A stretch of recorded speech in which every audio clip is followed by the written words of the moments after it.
him. Thank you. And now it is my great honor to introduce the President of the United States, Joe Biden.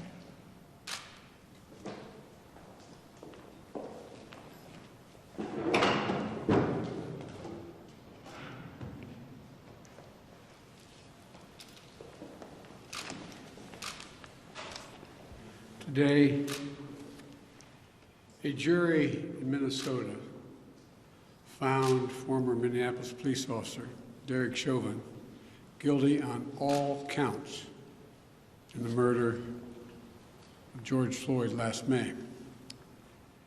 It was a murder in the full light of day, and it ripped the blinders off for the whole world to see the systemic racism the Vice President just referred to. The systemic racism is a stain on our nation's soul. The knee on the neck of justice for Black Americans. Profound fear and trauma.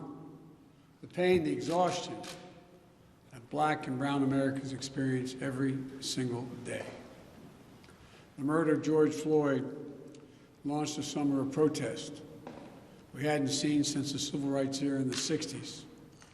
Protests that unified people of every race and generation in peace and with purpose to say enough, enough, enough of the senseless killings. Today's verdict is a step forward.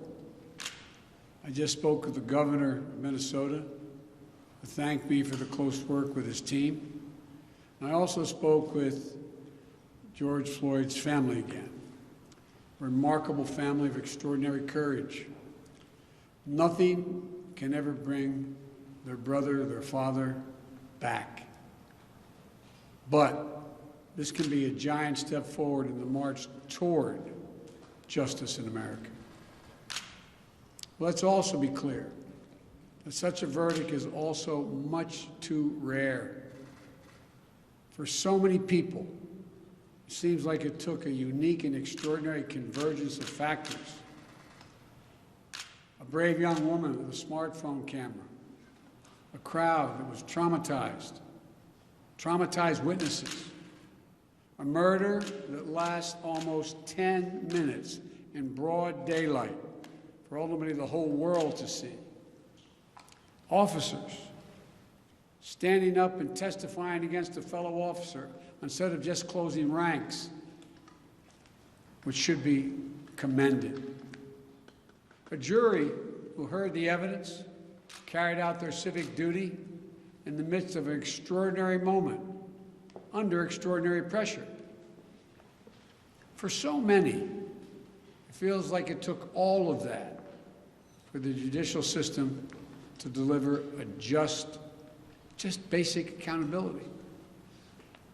We saw how traumatic and exhausting just watching the trial was for so many people. Think about it, those of you who are listening. Think about how traumatic it was for you. You weren't there. You didn't know any of the people. But it was difficult, especially for the witnesses who had to relive that day. It's a trauma.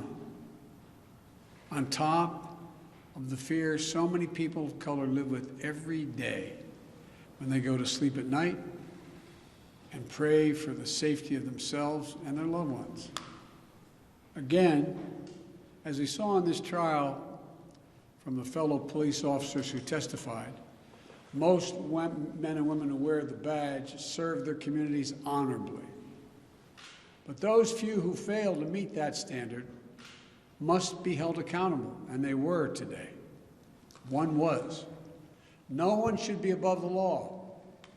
And today's verdict sends that message. But it's not enough. We can't stop here. In order to deliver real change and reform, we can and we must do more to reduce the likelihood that tragedies like this will ever happen and occur again. To ensure that Black and brown people, or anyone, so they don't fear the interactions with law enforcement, that they don't have to wake up knowing that they can lose their very life in the course of just living their life. They don't have to worry about whether their sons or daughters will come home after a grocery store run, or just walking down the street, or driving their car, or playing in the park, or just sleeping at home. And this takes acknowledging and confronting head-on systemic racism and the racial disparities that exist in policing and in our criminal justice system more broadly. You know, state and local government and law enforcement needs to step up, but so does the federal government. That's why I've appointed the leadership of the Justice Department that I have, that is fully committed to restoring trust between law enforcement and the community they are sworn to serve and protect. I have complete confidence in the Attorney General, General Garland's leadership and commitment. I've also nominated two key Justice Department nominees, Vanita Gupta and Kristen Clark, who are eminently qualified, highly respected lawyers who have spent their entire careers fighting to advance racial equity and justice. Vanita and Kristen have the experience and the skill necessary to advance our administration's priorities to root out unconstitutional policing and reform our criminal justice system, and they deserve to be confirmed. We also need Congress to act. George Floyd was murdered almost a year ago.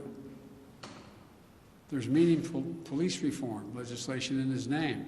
You just heard the Vice President speak of it. She helped write it.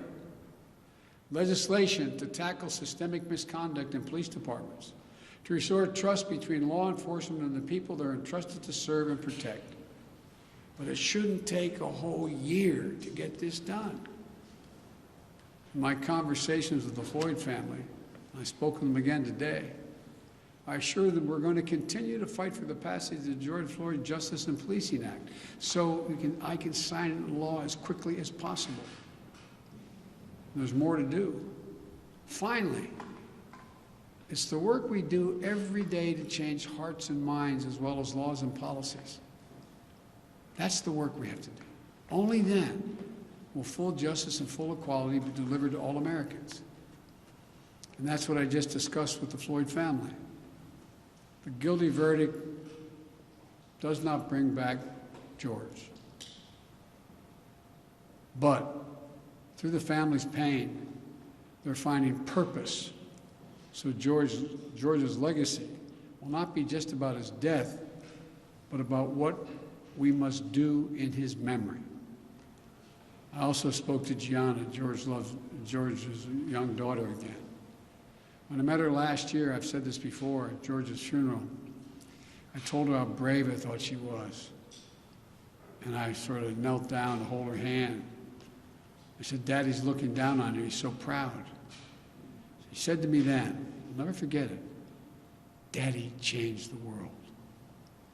And I told her this afternoon, Daddy did change the world. Let that be his legacy. A legacy of peace, not violence, of justice. Peaceful expression of that legacy are inevitable and appropriate, but violent protest is not. And there are those who will seek to exploit the raw emotions of the moment, agitators and extremists who have no interest in social justice, who seek to carry out violence, destroy property, fan the flames of hate and division, who will do everything in their power to stop this country's march toward racial justice. We can't let them succeed. This is a time for this country to come together, to unite as Americans. There can never be any safe harbor for hate in America. I've said it many times. The battle for soul of this nation has been a constant push and pull for more than 240 years. A tug of war between the American ideal that we're all created equal and the harsh reality that racism has long torn us apart. At our best, the American ideal wins out.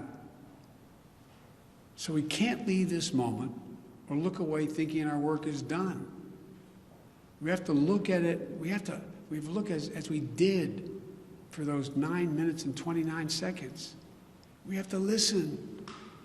I can't breathe. I can't breathe. Those are George Floyd's last words. We can't let those words die with him. We have to keep hearing those words. We must not turn away. We can't turn away. We have a chance to begin to change the trajectory in this country. It's my hope and prayer that we live up to the legacy. May God bless you. May God bless George Floyd and his family. Thank you for taking the time to be here. This can be a moment